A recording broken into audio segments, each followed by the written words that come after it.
Around the world, human activities and natural forces are reducing water resources. Growing competition for water, increasing population, standards of living and pollution, and groundwater mining further intensify pressure on water resources. In India, more than 80% of water needs are met by exploiting groundwater resources. Nalgonda district is a part of the newly formed Telangana state. The district derives its name from Nalgonda, meaning black hills, owing to the great number of granite hills in the area. In the recent past, this district has become known for its high number of fluorosis cases. Batlapalli village is the mandal headquarters of Batlapalli mandal of Nalgonda district. It was here that the Nizam rulers found high levels of fluorine in groundwater for the first time in 1945. The condition of the village was so bad that all the villagers had to evacuate the area and rebuild their village in a different location. The older generation villagers still remember those days and the process of migration. They still talk about how it has affected their education, employment, and social conditions.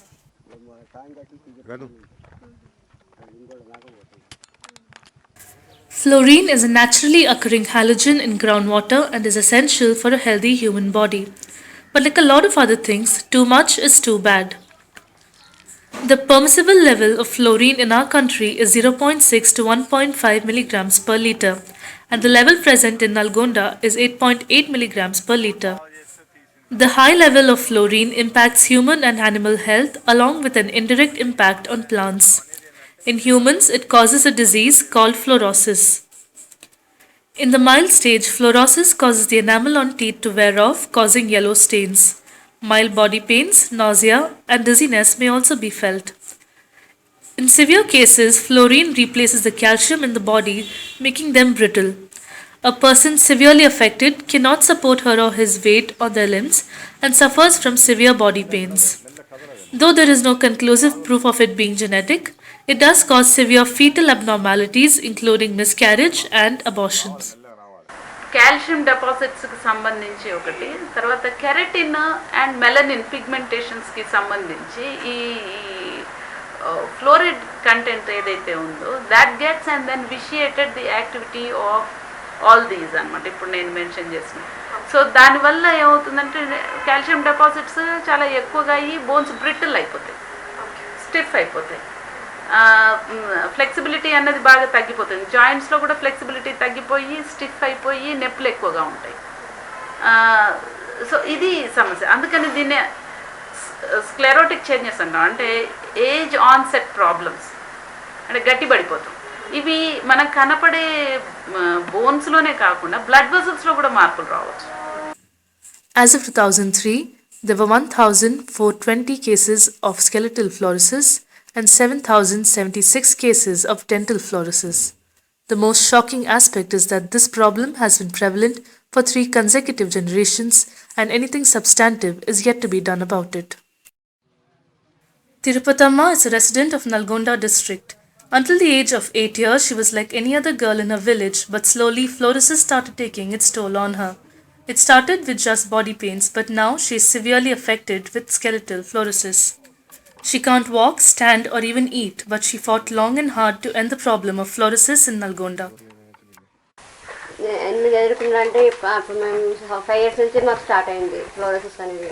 నాకు తెలియదు, మాకు ఈ fluorosis fluorine అనే సంగతి మాకు తెలియదు, ఇట్లా ఉంటుందని కూడా మాకు తెలియదు. కాకపోతే ఏంటంటే మేము మామూలుగా అయితే 5th వరకు మామూలుగా నడుచుకుంటూ వెళ్ళినా, మీలాగా నేను నడుచుకుంటూ వెళ్ళినా. తర్వాత కొన్ని రోజులకి 6th నుంచి కర్ర పట్టుకుని వెళ్ళిన. 10th వరకు 9th క్లాస్ వరకు మామూలుగానే వెళ్ళి ఉంటుంది. 9th తర్వాత ఏమైందంటే పెయిన్స్ బాగా ఎక్కువైపోయినాయి కాళ్ళ నుంచి. 10th పూర్తి చేద్దామన్న ఆశతో ఏమైందంటే నేను కూడా చదువుకోవాలని చాలా ఇంట్రెస్ట్ ఉండే, కానీ మధ్యలో ఏమైందంటే కాళ్ళ పెయిన్స్ బాగా ఎక్కువైపోయేసరికి ఇంట్రెస్ట్ పెట్టలేదు, చదువు మీద స్టడీ మీద ఇంట్రెస్ట్ ఏం పెట్టలేదు. దాని నుంచి బాగా పెయిన్స్ తోటి ట్యాబ్లెట్ వేసుకుంటే వెళ్ళేదాన్ని, రోజుకి ఒక 2 ట్యాబ్లెట్ వేసుకునేదాన్ని. దాని నుంచి ఏదో విధంగా నడుచుకుంటూ వెళ్ళిపోయి నడుచుకుంటూ వచ్చేసి 10th పూర్తి చేయాలని ఆశతోటి 10th ఫెయిల్ వరకు చదువుకున్నా, 10th ఫెయిల్ అయిపోయినా.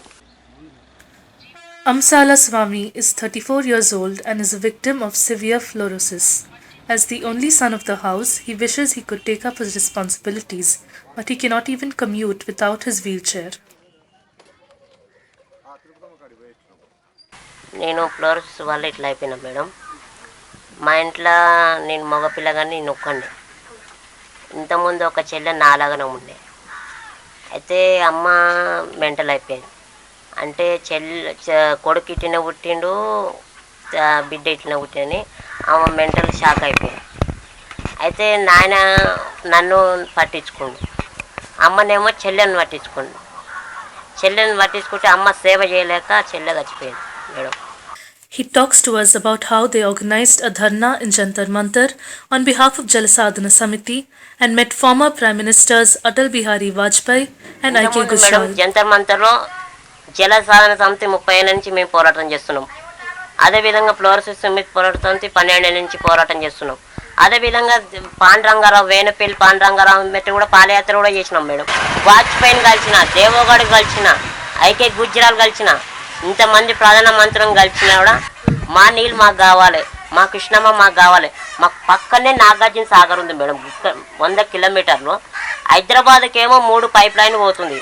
బుక్కర్ నీళ్ళు ఇవ్వమంటే మాకు ఏం పాపం చేసి నల్గొండ ప్రజలు మీకు హైదరాబాద్ నీళ్ళేమో 3 పైప్ లైన్ పోతున్నాయి. మీరు స్నానాలకైనా దొడ్డికైనా దాంట్లోకైనా మీరు వాడుకుంటారు.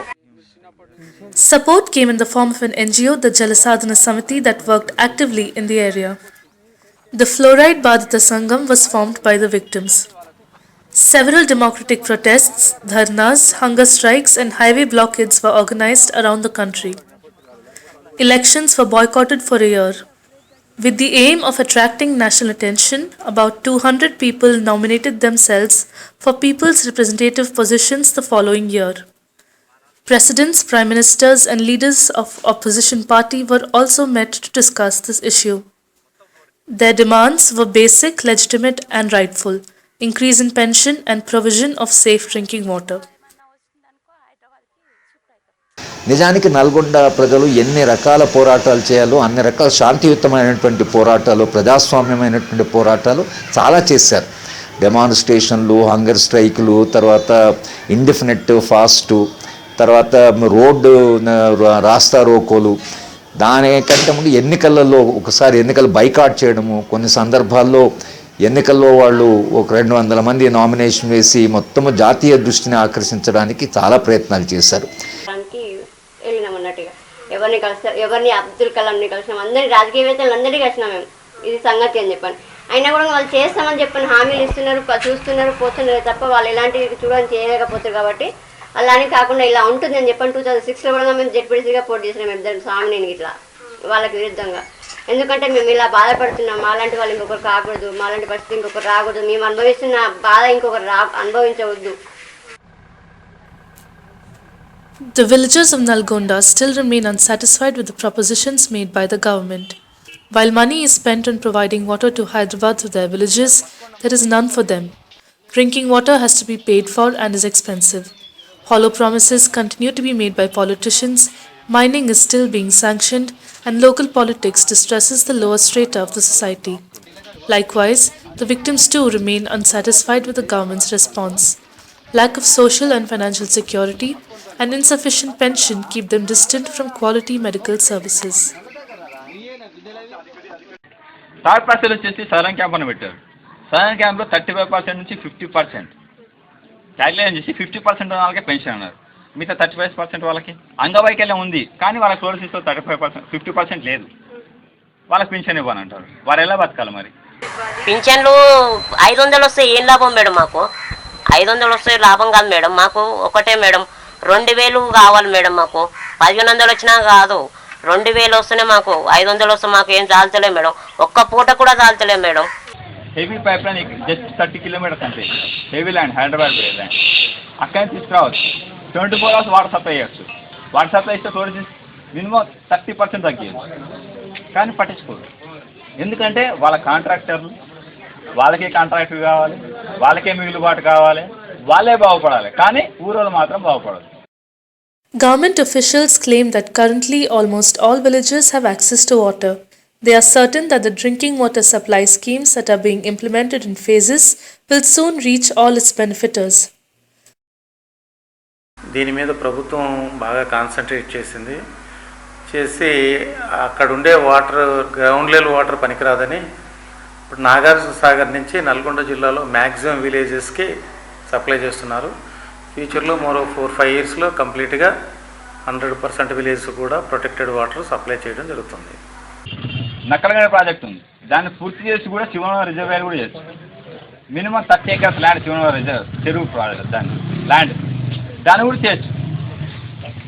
దాన్ని ప్రాజెక్ట్ చేసి రిజర్వాయర్ చేస్తే ఈజీగా తగ్గుతుంది ఫ్లోరోసిస్. కానీ దాన్ని పట్టించుకునే నాది ఉన్నాడు, ఎందుకంటే కాంట్రాక్టర్ డబ్బుల మీద. I think the evaluation has been more attuned to cost and benefit kind of a frame, which actually ignores citizenship, rights issues, issues around protecting livelihood, standards of living and income securities of large sections of poor people.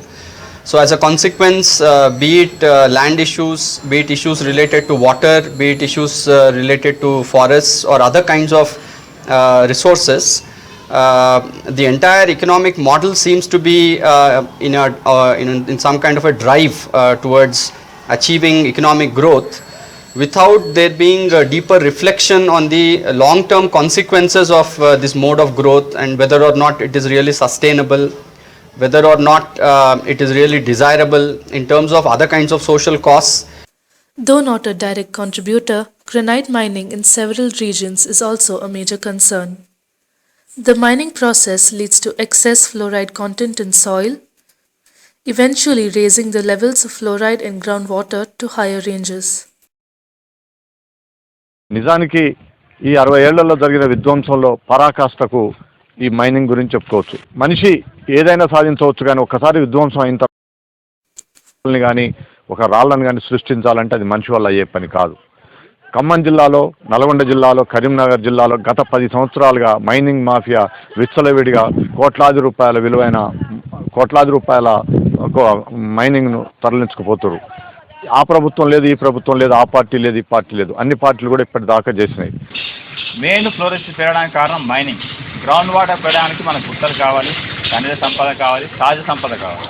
వాటిని దోచుకునేందుకు ఏ పార్టీకి సంబంధించిన వాళ్ళు ఎవరి స్వతహాగా అంటే ఎంత తొందరగా మనం ఎంత అమౌంట్ రాబట్టగలుగుతామనే ఉద్దేశంతో ఎవరి వంతల వాళ్ళు సర్పంచ్, కార్యదర్శి, ward member, youth member, common మ్యాన్తో సహా వాళ్ళకు పలుకుబడి ఉన్నంత వరకు ఎంత ఉపయోగించుకుంటామో రాజకీయ పలుకుబడినంత ఉపయోగించుకొని మినిమం ఆఫ్టర్ ఆల్ 5,000 కోసం మినిమం 100 మెంబర్స్ని టార్గెట్ చేసుకొని ఫ్లోరోసిస్ని నిర్మూలించడానికి 5,000 కోసం మాకు ఫ్లోరోసిస్ ఉన్నా సరే మేము బాగుపడితే చాలా ఉద్దేశం అనేతోటి 5,000 కోసం శ్రీదేవి మైనింగ్లో లంచాలు తీసుకునే వాళ్ళని నిరూపించడానికి యువకులం రెడీగా ఉన్నాం. ఎవరైతే నిరూపించడానికి ఆయన ముందుకు వచ్చారో వాళ్ళని అనగదొక్కడానికి అంతకంటే ఫాస్ట్గా ఉన్నారు రాజకీయ నాయకులు. ఇసుక మైనింగ్కి వస్తే just 7 kilometers in Sivanagada village fluorosis మస్తుగా వస్తుంది. గ్రౌండ్ వాటర్ పెరగడానికి సోర్సెస్ ఉన్నాయి, కానీ నిల్వ చేసుకోవడానికి ప్లేస్ లేదు. Pollution control board is completely political instrument. అది it has become just a political instrument. And దాని అసలు వాళ్ళు ఏ దాన్ని వాళ్ళు ఎందుకు పెట్టారో అది కాకుండా ఆన్ ది అదర్ హ్యాండ్ వాళ్ళు నెగటివ్ పనులు కూడా చేస్తున్నారు. అది ఏ దానికి అప్రూవల్ ఇవ్వడము, తర్వాత పాలిటీషియన్ చెప్తే చేయడము, లేకపోతే ఆఫీసర్లను ట్రాన్స్ఫర్ చేయడం. ఆ పొల్యూషన్ కంట్రోల్ బోర్డు కావాల్సిన స్వతంత్ర ప్రతిపత్తి కూడా లేకుండా పోయింది. కనుక ఒక autonomous pollution control board which is not afraid of the ఒక ఎక్స్పర్ట్స్తో, సైంటిస్ట్తో దానికి ఒక స్టాచ్యుటరీ స్టాండింగ్ ఉండి వాళ్ళ opinion should be final. And దాన్ని అనవసరంగా వీళ్ళు ఇంటే దానికి ఒక జ్యుడిషియల్ స్టేటస్ ఇవ్వాలి, ఉంది కొంతవరకు ఇప్పటికి. I think there is a deep kind of neglect with reference to these issues, and especially with reference to institutions like the Pollution Control Board, institutions which are essentially meant to check these kinds of environmental degradation or preserve certain kinds of environmental standards.